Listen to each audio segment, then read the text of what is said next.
ሰንበት መላእክት በሰማያት ጻድቃን በውስተ ገነት ያከብርዋ ለሰንበት መላእክት በሰማያት ጻድቃን በውስተ ገነት ገሃት ዝብል ሓዊ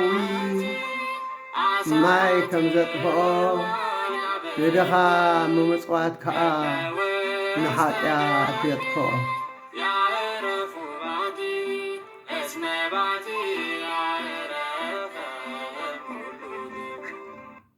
ያከብርዋ ለሰንበት መላእክት በሰማያት ጻድቃን በውስተ ገነት ያከብርዋ ለሰንበት መላእክት በሰማያት ጻድቃን በውስተ ገነት በስመ አብ ወወልድ ወመንፈስ ቅዱስ አሐዱ አምላክ። መጀመሪያ በክርስቶስ ክርስቲያን በወልድ ወልዳን በመንፈስ ቅዱስ ድማ መንፈሳውያን ዝተሰመኹም ናይ እግዚአብሔር ቤተሰብ ከመይ ቀኒኹም ድሓን ቀኒኹም ከመይ ኣለኹም መቸም በተን ኩሉ ጊዜ ምስጋና እግዚአብሔር ዝለመዳ ከናፈርኩምን አፍኩምን ደቲ ሰማይን ምድርን ዝርአን ዘይርአን ኩሉ ዝፈጠረ ልዑለ ባህሪ እግዚአብሔር አምላኽና ተመስገን እግዚአብሔር ኢልኩም ምስጋናኹም ከም ተቕርብሉ ዘጠራጥር የበለይን። ሓራይ እምበኣር ሎሚ እግዚአብሔር አምላኽና ብቅዱስ ቃሉ ብቅዱስ ጽሑፉ ብቅዱስ መንፈስ ገይሩ ንአይን ንኣኻትኩምን ዝምህረና ኣነ እውን ተመሃራይ መምህር ኣይኮንኩን ዝምህረና ቃል እግዚአብሔር እዩ። ስለዚ ንአይን ንኣኻትኩምን ዝምህረና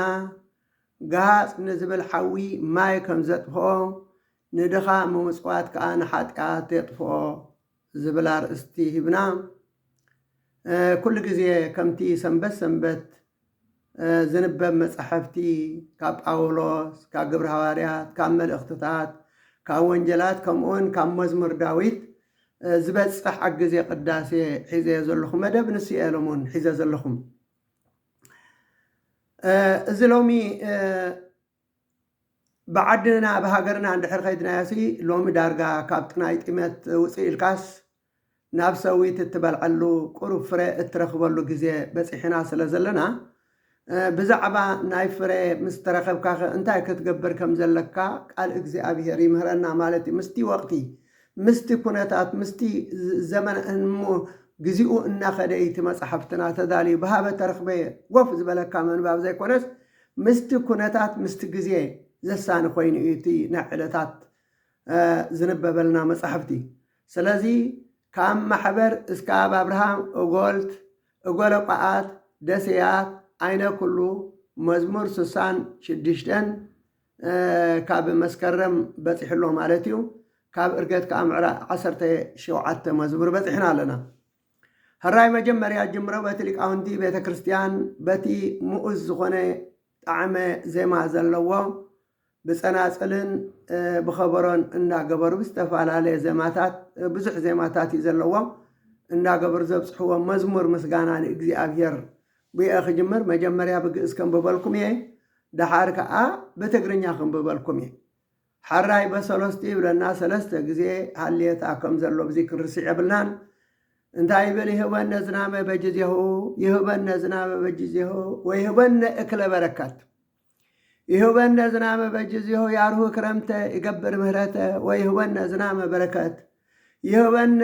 ዝናመ በጅዜሁ ከሲቶ አይኖ ሰፊሆ የማኖ ይፍያኖ ሳይሎ ወበዛ አይመረ ይሰባ ይህበነ ዝናመ በጅዜሁ ሰወሰርአ ሰንበተ ለሰብ ረፍተ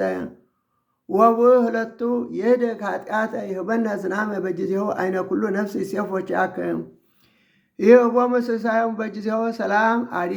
አይነ ኩሉ ነፍስ ይሴፎች ያከ ከመታውር ዝናመ በቃለ ትእዛዝከ እግዚአ ለሰንበት መኑ ከማከ ንስእለከ ወናስተወቃከ ስፋህ የድየከ ወምህረተከ ንጉሰ ሰላም መድኃኒ ዓለም ሰላም ሃበኒ አዲ ሰላም አይ ውእቱ ዝንቱ ዘይትእዘዝ ለቱ ባህሪኒ ወነፈሳት እስመ ውእቱ እግዚአ ለሰንበት ይጸውእዎ እጓለ ቃዓት እሳት መናብርት በፍስሐ ወበሰላም ውእቱን ይሰጠዎሙ ይብል። በትግርኛ ብመጠኑ ከዓ ተርጉመ አቅሪበ ስለ ዘለኹ እንታይ ማለት እዩ ብሰለስተ ይብለና ሰለስተ ጊዜ ሃልየ ከም ዘለዎ ሃሌሉያ እንዳበልካ ተመስግን ማለት እዩ ብዜማ ኣብ ግዚኡ ዝናም ይህበና ኣብ ግዚኡ ዝናም ይህበና እኽሊ በረኸት እውን ይበና ኣብ ግዚኡ ዝናም ይህበና ክረምቲ የርሑ ይገብር ምሕረት ኣብ ግዚኡ ዝናም ይህበና ኣብ ግዚኡ ዝናም ይህበና ዓይኑ ከፊቱ የማኑ ኣስቢሑ ምሕረቱ ብዝፈለጠ ይምስገን ኣብ ግዚኡ ዝናም ይህበና ንሰብ ሰሪዑ ዕረፍቲ ሰንበት ስልጣን ኣለዎ ክሓድግ ሓጢኣት ኣብ ግዚኡ ዝናም ይህበና ዓይኒ ኩሉ ነፍሲ ናባኻ ይጥምታ ምግቦም በብግዚኦ ትህቦም ሰላም ዓይኒ ኩሉ ነፍሲ ናባኻ ይጥምታ ዝናም እንቲ ከተውርድ ብቓል ትእዛዝካ ጎይታኣ ንሰንበት መን ይኸምኻ ንጽልን ንልምንን ናባኻ ኢድካ ዘርግሕ ለኣኽ ምሕረትካ ንጉስ ሰላም መድኃልያለም ሰላም ካሃበና ኣዲ ካልኣይ ማለት እዩ እንደገና እውን ካልእ ኣሎ ዝበጽሕ ማለት እዩ ሰላም መን እዩ እዚ ንኡ ዝእዘዝዎ ባሕርን ነፋሳትን ንሱ ጎይታ እዩን ሰንበት ዝጽውዕዎ ደቅኻተኻት ዓሳታትን ኣናብርትን ብሓጎስን ብሰላምን ንሱ ድማ ተቐቢሉ ይምልሰሎም እናበለ ከምዚ እናበሉ ብዜማ በቲ ጣዕመ ዜማ ኣዝዩ መሳጢ ዝኾነ ጣዕመ ዜማ ዘለዎ ሊቃውንቲ ኣብጽሕዎ ማለት እዩ ዝመዝሙር እዚ ብዜማ ሓራይ ቀፂሉ ዝንበበልና ኣብ ግዜ ቅዳሴ ካብ መልእኽቲ ጳውሎስ መልእኽቲ ካልኣይቲ መልእኽቲ ጳውሎስ ናብ ሰብ ቆሮንጦስ ምዕራፍ 8 ካብ ቁፅሪ 1 ክሳብ 15 እዩ ዝንበበልና እንታይ ይብል ሐዋርያ ቅዱስ ጳውሎስ ኣሕዋተይ ብዛዕባ እቲ ንኣብያተ ክርስቲያናት መቄዶንያ ዝተዋህበ ጸጋ ኣምላክ ክትፈልጡ እደሊ ኣለኹ ክትፈልጡ ንደሊ ኣለና ብብዙሕ ፀበባት ተፈቲኖም ሓሊፎም እኳ እንትኾኑ ሕጉሳት ስለ ዝኾኑ ኣዝዮም ርኻታት እኳ እንትኾኑ ኣዝዮም ለጋሳት እዮም ባዕሎም ፈወትዮም ከም ዓቕሞም ወረ ሓለፈ ዓቕሞም ከም ዝለገሱ ይምስክረሎም ኣለኹ ኣብ ኣገልግሎት ቅዱሳኑ ክሳተፉ ግደ ክወሃቦም ኣበርቲዖም ለመኑና ከምቲ ንሕና ዝተተስፈናዮ ዘይኮነ ከዓ ቅድም ንጎይታ ድሕሩ ከዓ ኣና ከም ፍቓድ ኣምላክ ገዛእ ርእሶም ወፈዩ እናበለ ሐዋርያ ቅዱስ ጳውሎስ ንሰብ ቆሮንጦስ ይልእከሎም ሰብ መቄዶንያ ድኻታት እኳ እንትኾኑ ሕጉሳት ኮይኖም ባዕሎም ፈትዮም ልዕሊ ዓቕሞም ንድኻታት ዝኸውን ገንዘብ ካብ ዝተጸበይዎን ካብ ዝገመትዎን ንላዕሊ ምጽዋት ከም ዘወፈዩ ይገልጸሎም ማለት እዩ እዚኦም መን እዮም ዘወፍዩ ዘሎ መቄዶናውያን እቲ መልእኽቲ ናበን ይሰዶ ዘሎ ናብ ሰብ ቆሮንጦስ ንሳቶም እውን ንድኻታት ከዋፅኡ ከም ዘለዎም እዩ ዝሕብሮም ዘሎ ቀፂሉ እንታይ ይብል ስለዚ ኔቲቶ ከምቲ ኣቐዲሙ ጀሚርዎ ዝነበረ እንዳይ ልክሱኹም ጸጋ ኣብ ፍጻሜ ከብጽሖም ዒድናዮ ኣለና ከምቲ ብኩሉ ማለት ብእምነት ብዘረባ ብፍልጠት ብኩሉ ጽንዓት በታ ኣባና ዘላትኩም ፍቕሪ ዝበለጽኩም በዚ ናይ ልግሲ ጸጋ ድማ ከም እትበልጹ ግበሩ እዚ ክብል ከለኹ ምስ ናይ ካልኦት ትግሃት ብምንጽባር ፍቕርኩም ሓቂ ከም ዝኾነ ክዕዘብ ኢለ እየ እምበር ይእዝዘኩም ኣይኮንኩን ዘለዉ ጸጋ ጎይታና ኢየሱስ ክርስቶስ ትፈልጡ ኢኹም ንስኻትኩም በቲ ድኽነቱም እንቲ ክትህብቱሙ ሃብታም ከሎ ምእንታኻትኩም ድኸ ብዛዕባ እዚ ነገራት እዚ ከም ዝስዕብ ይምዕድ ኣለኹ ዓሚ ምልጋስ ጥራይ ዘይኮነስ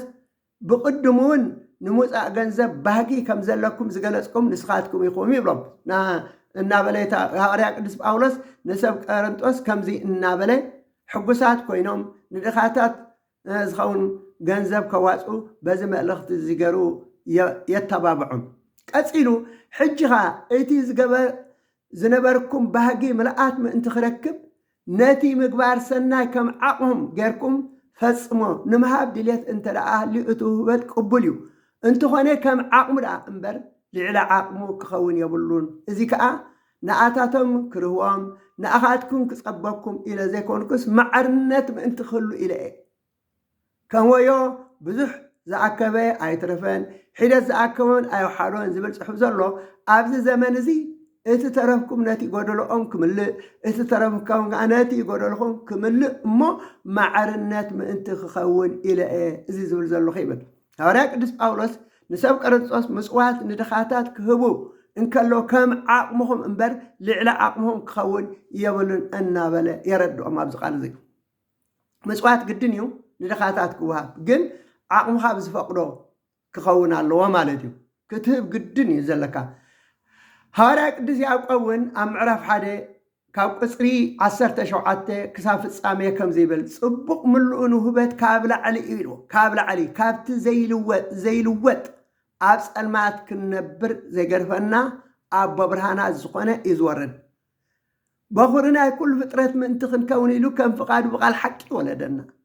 ፍቁራት ኣሕዋተይ ነዚ ኩሉ ትፈልጡ ኢኹም ግናኸ ነፍሲ ወከፍ ንስማዕ ቅልጡፍ ንምዝራብ ደንጓይ ከምኡውን ንኹራ ደንጓይ ይኹን ከመይ ኩራ ሰብ ናብቲ ኣምላኽ ዘልዮ ቁኑዕ ህይወት ኣይብፅሕን እዩ ስለዚ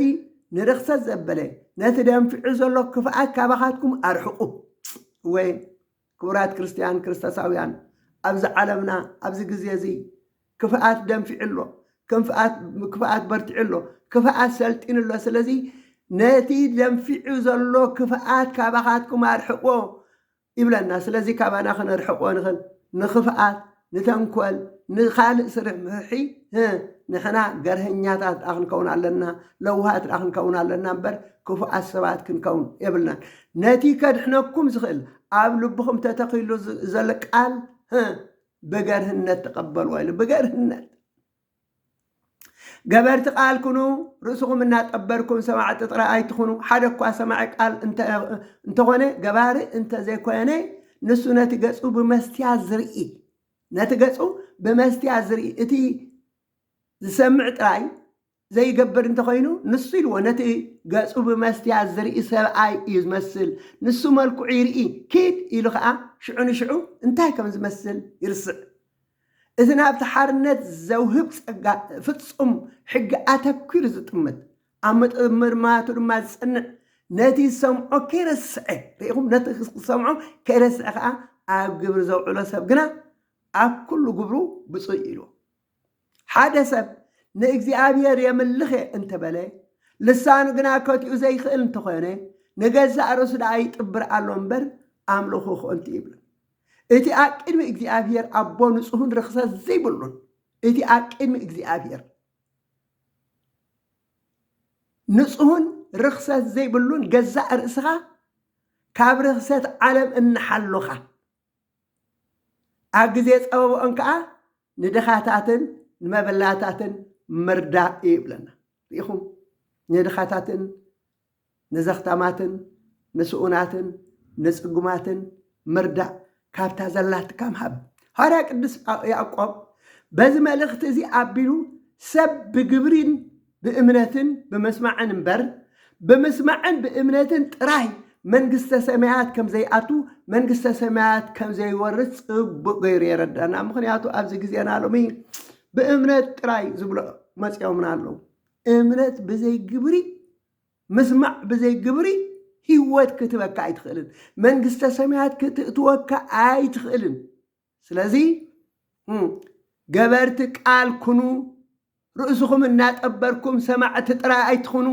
ሓደ እኳ ሰማዒ ቃል ኮይኑ ገባሪ እንተዘይኮነ እዩ ዝብለና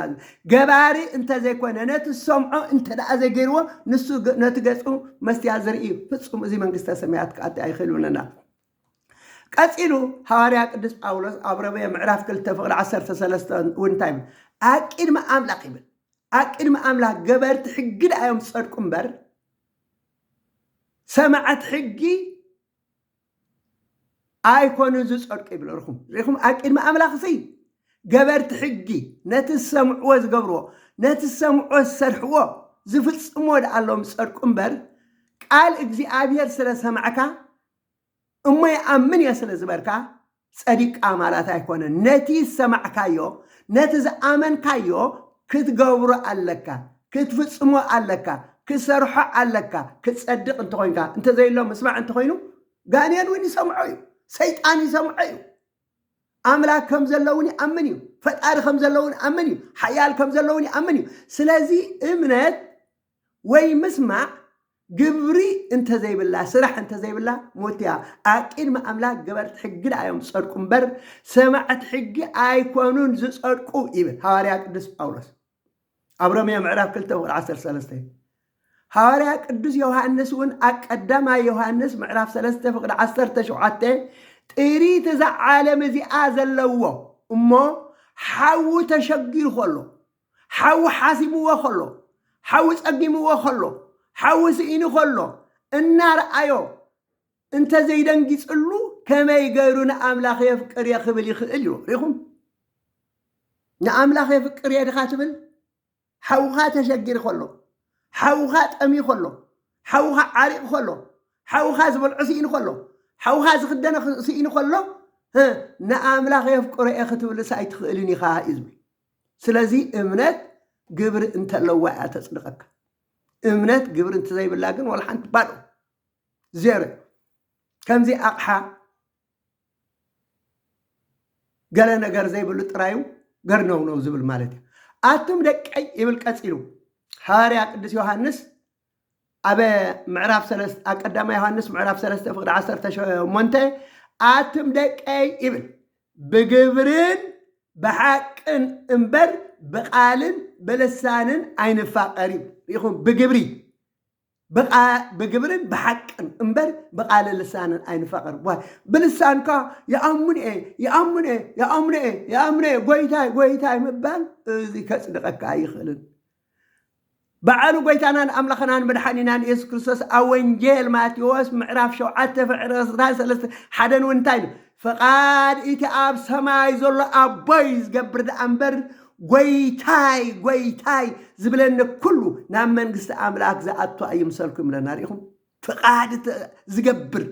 فقاد إتي أب سماي زول أبوي زقبرد أمبرينو زقبر أمبر غويتاي سلزبالكاي أمنو سلزبالكا نام من قست سمايات أي أتون كاتسيلو أقصر 24 معراف 7 وانجل ماتيوس انتايبل نزن قالاتي سميعو زفصمن كله نزن قالاتي سميعو زفصمن كله نزن قالاتي سميعو زغبرن كله بيتو اكوح السرحي بلهي سبعي لبام سبعي مستوعل سبعي ازمسل يبلنا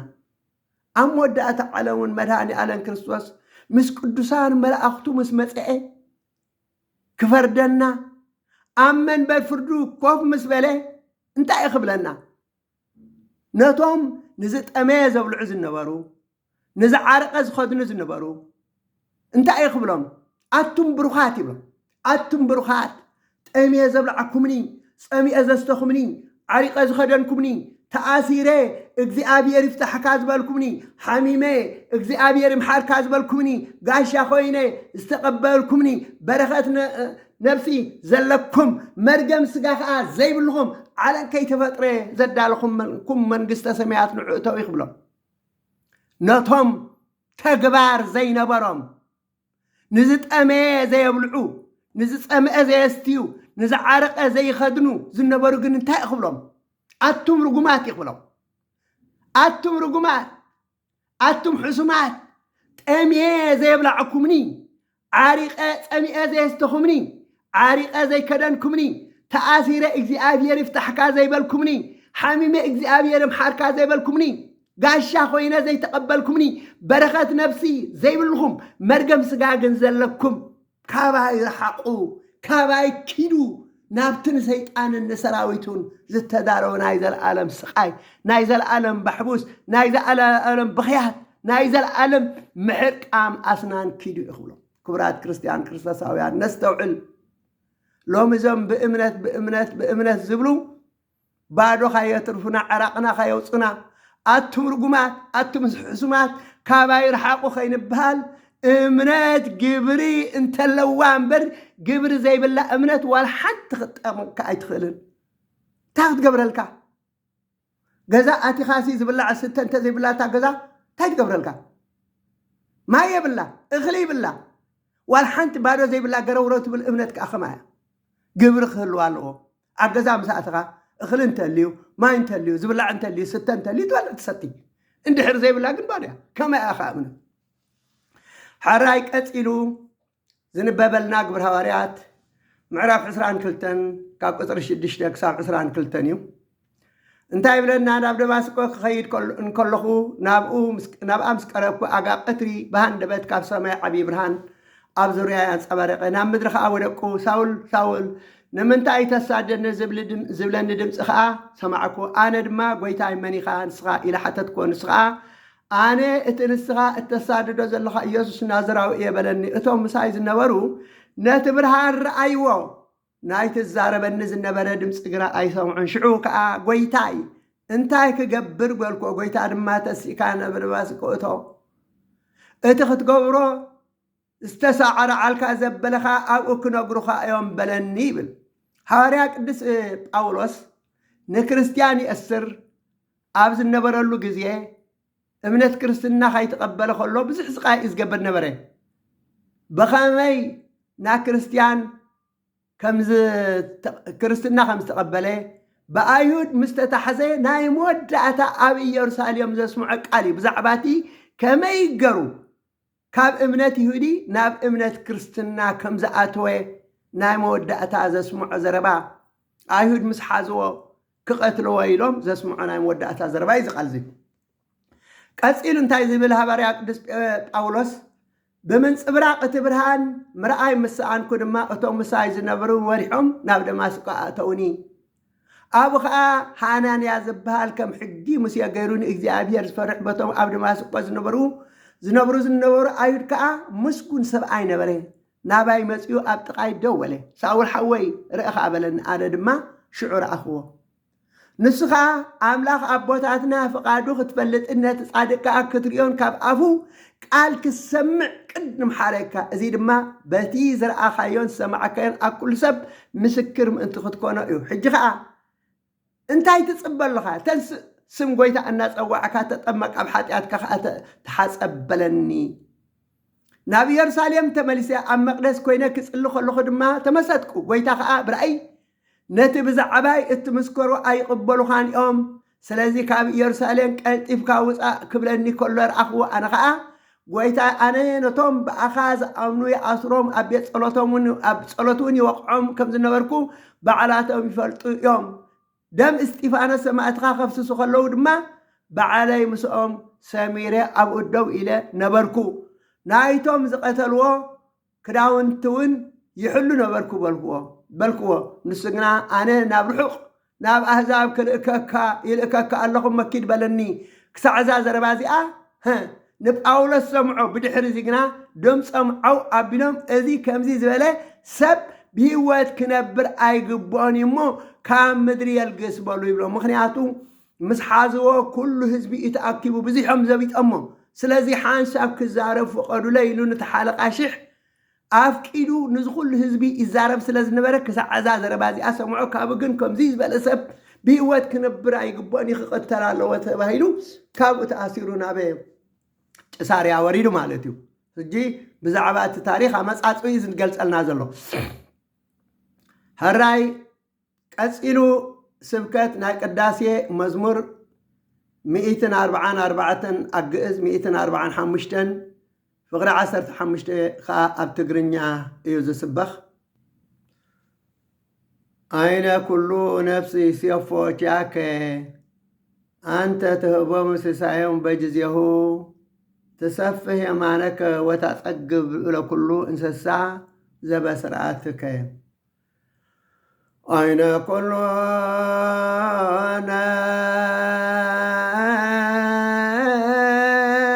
نفس يسيافاتك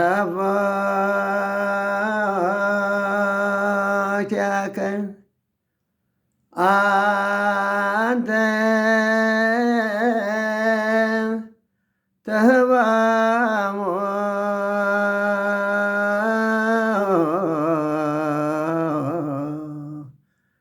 سسايامو بجزيه تسافر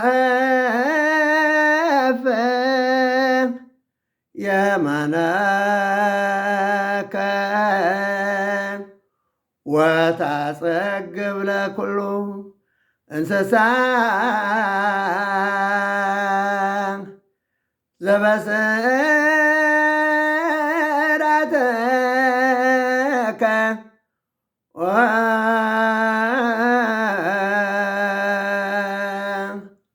ለኩሉ ነፍሲ ሲፎቻከም አንተ ተህበ እንስሳዮም በጊዜው ትሰፊ የማነከ ወተጸግብ ለኩሉ እንስሳ ዘበብ ስርዓተከዮም በትግርኛ ፍጥራን ኩሎም በተስፋ ንኣኻ ይጽበዩ ንስኻውን በብግዚኡ ምግቦም ትህቦም ኢድካ ብልግሲ ትዘርግሕ እሞ ንፍጥራን ዘበሉ ኩሎም በረኸት ተጽግቦም እግዚአብሔር ብዝገበረ ዘበለ ኩሉ ጻድቕ እዩ ብኩሉ ግብሩን ሕያዋይ እዩ እግዚአብሔር ንዝፀውዕዎ ኩሎም እወ ብሓቂ ንዝፀውዕዎ ኩሎም ቀረብኦም እዩ ፍቓድ እቶም ዝፈርሖ ይፍጽም ኣውያቶም ሰምዒ ድማ የድሕዶም ይብለና ኣዲ ይብለና ካልኣይ ስብከት ኣሎ መዝሙር 146 ኣብ ግእዝ 147 ፍቕዲ 9 ኣብ ትግርኛ እንታይ እዩ ዝብል ዘይህብ ሲሳዮም ለእንስሳ ወለእጓለ ቋዓት እለ ይፀውዖ ይፈቅድ ሃይለ ፈረስ ይብል ንሱ ንሰማያት ብደመና የጐልብቦ ንምድሪ ዝናም የዝንመላ ንእንስሳ መግቢ ይህቦም ኣብ ኣኽራን ሳዕር የብቁል ነቶም ናብኡ ዝምህለሉ ጨዋውቲ ኳኻቱን ምግቢ ይህቦም እግዚአብሔር ንሓይሊ ፈረስ ኣይህብጎን ብንፍዓት ሰራዊት ኣይሕጐስን በቶም ዝፈርሕዎ ብምሕረቱ ተስፋ ዝገብሩ ግና ይሕጐስ ይብለና ቀፂሉ ዝንበበልና ወንጌል ሉቃስ ምዕራፍ 12 ካብ ቁፅሪ 13 ክሳብ 26 እዩ ወንጌላዊ ቅዱስ ሉቃስ ከምዚ ይብል ሓደ ካብቶም ህዝቢ ድማ መምህር ንሓወይ ርስቲ ክመቕለኒ ተዛረበለይ በሎ ኢየሱስ ከዓ ኣታ ሰብኣይ ኣባኻትኩም ከዳኛን መመቓልን ገይሩ መን ሸይሙኒ በሎ ኣብ ልዕሊ መንግስትን ሰበስልጣንን ዘለዎ ኣብ ልዕሊ መንግስቲ ሰበስልጣን ዘለዎ ዶ ኣይኮነን ስልጣን ዘለዎ ዶ ኣይኮነን ተበልና ኣብ ልዕሊ መንግስቲ ሰብ ስልጣን ዘለዎ ዶ ኣይ ዝደለዮ ዝገብር ዶ ኣይኮነን እንተበልና ኣብ ዳንኤል ምዕራፍ 4 ፍቅዲ 25 ከም ንረኽቦ እወ እቲ ልዑል ስልጣን ኣለዎ እንተኾነ ግና ጎይታናን ኢየሱስ ክርስቶስ ከምዚ ምባሉ ናብዚ ዓለም እዚ ዝመፀ ደቂ ሰብ ሰማያዊ ርስቲ ንምውራስ እምበር ምድራዊ ርስቲ ከም ማቐል ስለ ዘይመፀ ከምዚ ዝበሎ ኣስዒቡ ከዓ ህይወት ወዲ ሰብ መድሓኒና እንታይ ይብል ኣስዒቡ ከዓ ህይወት ወዲ ሰብ ብብዝሒ ገንዘብ ኣይኮነትን እሞ ተጠንቀቁ ይብለና ብብዝሒ ገንዘብ ኣይኮነትን ምክንያቱ እዛ ህይወትና ዋላ እንተበዝሐ ገንዘብ ኣብዚ ዓለም እዚ እንተደለምና ድሕሪ ሽዑ እዚ ገንዘብ እዚ ንኣና ከድሕነና ኣይኽእልን እዩ ተጠንቀቁ ይብለና ካብ ኩሉ ስዕዕ ድማ ትሓለዉ በሎም ከምዚ እናበለ ከዓ ምስላ ነገሮም ሓደ ሃብታም ሰብኣይ ግሩኡ ቀደወሉ ብልቡኻ እኽለይ ዝእክበሉ ስፍራ የብለይን እንተ ኣዳ ክገበር ኢሉ ሓሰበ ከምዚ ከዓበለ ከምዚ ዳ ክገብር እየ ንመዓከነ ኣፍሪሰ ኣክፊሐ ክሰርሖ እየ ኣብኡ ከዓ ኩሉ እኽለይን ሃብተይን ክእክብ እየ ንነብሰይ ከዓ ኦ ነብሰይ ንብዙሕ ዓመታት ዝኣክል ብዙሕ ዝተደለበ ሃብቲ ኣለኪ እሞ ኣዕርፊ ብልዒ ስተይ ተሓጐሲ ክብላ ይበል ብዙሕ ገንዘብ ኣለኪ ንብዙሕ ዓመታት ብኸፍኪ ክትበልዒ ተኣኪብል ኩሎ እሞ ዕረፊ ብልዒ ስተይ ተሓጐሲ ደስ ይበልኪ ክብላ ይበለ እንተኾነ ግና ኣምላኽ ኣተዓሻ በዛለይቲ እዚኣ ንነብስኻ ካባኻ ክወስድዋ እዮም እዚ ዝደለዩ ከኣደመን ክኸውን ይበሎ ሪኢኹም ንሱ ከምዚ ኢሉ ክሓስብ ከሎ ንብዙሕ ዓመታት ዝተደለበ ሃብቲ ኣለኪ ብልዒ ስተይ ተሓጐሲ ክብላ እየ እናበለ ከሎ ከይበልዖ ከይሰተዮ ገዛ ከይሰርሐ ኩሉ ከይረኣኸ ኣምላክ ግና ኣተዓሻ በዛለይቲ እዚኣ ነብስኻ ካባኻ ክወስድዋ እዮም እዚ ዝደለብካዮ ድኣን መን ክኸውን እዩ በሎ ይብለና ክቡራት ክርስቲያን ክርስቶሳውያን ንሕና ንድልብ ንእክብ ንነብር እዩ ዝመስለና ግን መዓስ ከም ዝወስደና እግዚኣብሔር ኣምላኽ ስለ ዘይንፈልጥ ኩሉ ግዜ ድልዋት ክንከውን ይግባአና እቲ ንእሱ ሃብቲ ዘይእክብ أكيد ما أملاكنا هابتان زي كنا كم يو إذا هابتو بفقاد إجزابير زي كنا سب إجزابير زي خبر له يسوع كما زامرت كم زي بالهم كم مجبي هو تعبي الورق كم مجبي هو تعبي كاب كداون سبنتي عبي إما نهوتكم بتبلعوا سنتكم بتخدنوا أي تشنقوا بلكم على الخو نابقى خاتم ما أستولوا نابقى خات أمتوا رأيو نعواف سماي رأيوهم نخاخات أمتوا أملاك قلبهم بر أي زرقون أي عصرون كابا عوافسين سخاتكم دقدا أزيكم أي تبلسون كابا خاتكم كتشنقوا كابا خاتكم كتشجروا أنا حاسر سلازخونكم أب إلو أب قماتو حتى أمت موسى زيل من الله سكي كبرات كريستيان كريستوساويان بزحات حاسرت لنا حاسر نبلونا لنا حاسرنا الناس حنت أمت حنت صدري عسرت سنت عسرة سنتس زوسخنا علنا نادو عقمنا دروت مخانو خابزك نفلت علنا سلازي كابخاتكم كتشنقوا أقمتوا حنت أمت موسى زيل من الله إذا قليل نجر مقبار كاب زي تخلص نمنتاي دا بخالق تشنقي بلا نعملها على كريستوس الذي أنا نسخاتكم إن كنت نق زلنا أنتاي كن بلعنا أنتاي كن ستئنا أنتاي كن كدنينا زي كونس كتشنقنا زلوا حاتات كي نسرح مو مدهاني على كريستوس أيفلت أكمن يا كاباير حقو خيبلنا نزل عالم أبسقاي كي ننبر بازي كنحسب بازي كنشنق بازي كنا حسب يقبعنا حراي مجلسي ماتيوس أونجل ماتيوس ماريتيو أم عرف شدشته فقد سران شدو أعوافي بل لوقاس جنا كوخات بله إذا كما يو انتبلنا ماتيوس بناي حبر سمع عواف بله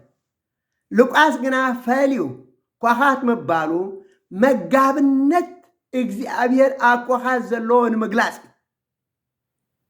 تقاوت كوخات كولدو إنكلو أقول زي بلوم ملاتات جوهري مسلوم يمزولدو ولدهم نو أمس لزي مسلو ولادنا أيكونين إلهم قديفهم مم يخدو أمه كابتي أبسمنتهم زلو رحسي تهواسيان يفترون يمسون أمه كالحسو مسك أربو باستنفاسهم الناس حابوا يمقبوهم دي حير 4 معالتي تقولي أقلهم ولدهم مسلو ولدهم تماليسهم سلازا عبيوهم وانجالاو لقاس بخاخات بله أب إيوب معرف 38 فقد 39 انتايبل نوعرو زبلع زمس الله نوتهم أبعتات بقلهم أبدور عاد بيوم زنحو كراخور آن بساخي زبلع اتهبهم نسخا دخايب من يزهبهم؟ أنا؟ وين نسخاتكم؟ ريقهم؟ أي معكلي منه أجيب قرب نوعرا زبلع زمس الله نوتهم أبعتات بقلهم أبدورون عاد بيوم زنحو كراخور آن بساخي زبلع اتهبهم نسخا دخا يبلنا أبقى 40 حدن كوخات مقبي سئنهم كزور خلو شغاوتهم زبلع سئنهم نابخا ناب أملاخ انت ناب أملاخ انت تمهللو مقبوهم زهبهم من يبلو يخم كوخات سي مقبي سئنهم كزور خلو شغاوتهم زبلع سئنهم يخم تم كوخات زبالكم شغاوتهم زبلع سئنهم ناب أملاخ انت تمهللو مقبوهم زهبهم من يبلن እግዚአብሔር አምላክ ይዘቦም ስለዚህ ክብራት ክርስቲያን ክርስቶሳውያን ንዓይን ንኣኻትኩምን እግዚአብሔር አምላክ ንኹሉ ሓልየትኩም ኣባይ ኣውድቕዎ እዩ ምክንያቱ እግዚአብሔር አምላክ ይሓልየልና ክፈጥረና ኮለሲ ዝብልዓ ከም ዘድልየና ስተ ከም ዘድልየና ዝኽደን ከም ዘድልየና ገይሩ ፈጢሩልና ቅድም ምግብና ቅድም كل نجارنا مسفترة يفترنا سلزي نقول حالياتكم نسي حالياتكم ما إلى هؤلاء قدس بيتروس نقول حالياتكم أو دقوا ኣሚንና ሓልዮት ኣብኡ ስለ ዘይውድቕና ግን ኩሉ ንስእን ይፀበና ይጨንቀና ንገብሮ ይጠፍአና ስለዚ እግዚኣብሔር ይሓልየልና ምዃኑ ንኩሉ ሓልዮትና ኣብኡ ወዲቕና ንሕና ብዛዕባ ኣነስ እንታይ እንተገርኤ መንግስተ ሰማያት ዝኣቱ መንግስተ ሰማያት ዝወርስ ደቂ ዓዶም ንቅዱሳን ስድራ ቤት ኣምላክ ኮይነ ዝነብር እናበልና በዚ ክንሓስብ በዚ ክንጭንቕ ይግባአና እምበር እንታይ ክንበልዕ ኢና እንታይ ክንሰቲ ኢና እንታይ ክንክደን ኢና እናበልና ካብ ዓቕምና ንላዕሊ ክንጭነቕ የብልናን እናበልኩ ፅን ኢልኩም ስለ ዝሰማዓኩም የመስግን ጸጋ ጎይታናን ኣምላኽናን መድሓኒናን ኢየሱስ ክርስቶስን ፍቕሪ ኣምላኽን ሕብረት መንፈስ ቅዱስን ምስ ኩላትና ይኹን ስብሃት ለእግዚአብሔር ወለወላዲቱ ድንግል ወለመስቀሉ ክብረ